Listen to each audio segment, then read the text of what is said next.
I mean, I have a gnome. I am a gnome slave owner. And it really doesn't bother me. Is that a bad thing?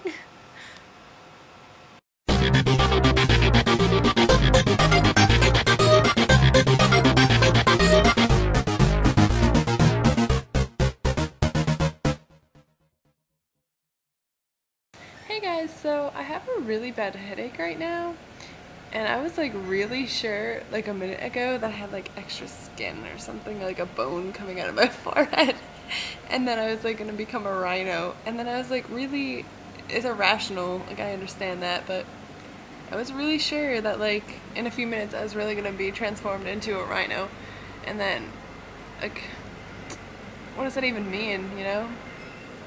Being a rhino. Like, how does one be a rhino, you know? So many questions.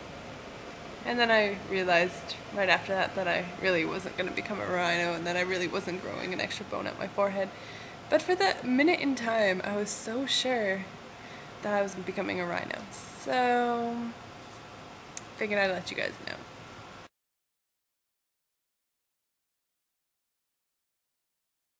So I found out about this organization called the Gnome Liberation Front.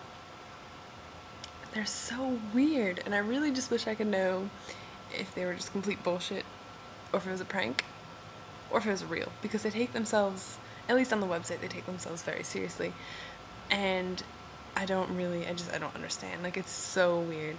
They actually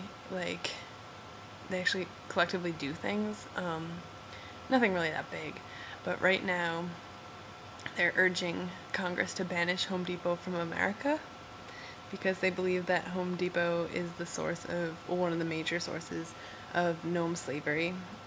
They believe that Home Depot sells a lot of gnomes to corporate America, and that didn't really make sense.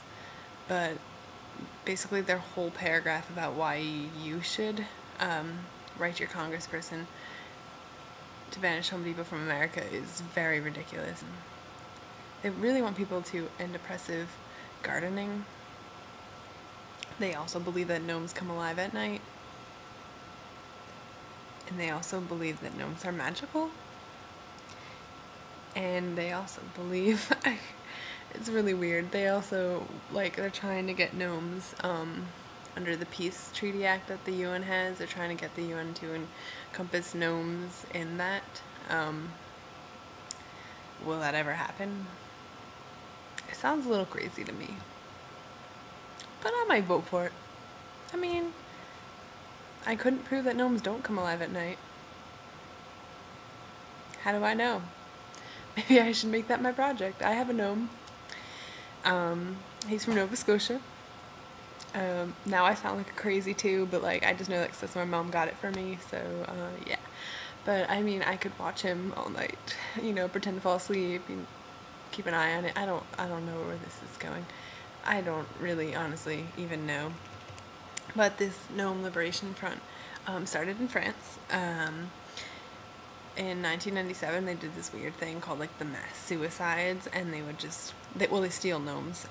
That's what they basically do. They steal gnomes and liberate them to forests or sanctuaries. But in this one instance where the mass suicides, they stole gnomes and made nooses and hung a bunch of gnomes from nooses off bridges in Paris as a statement. Yeah.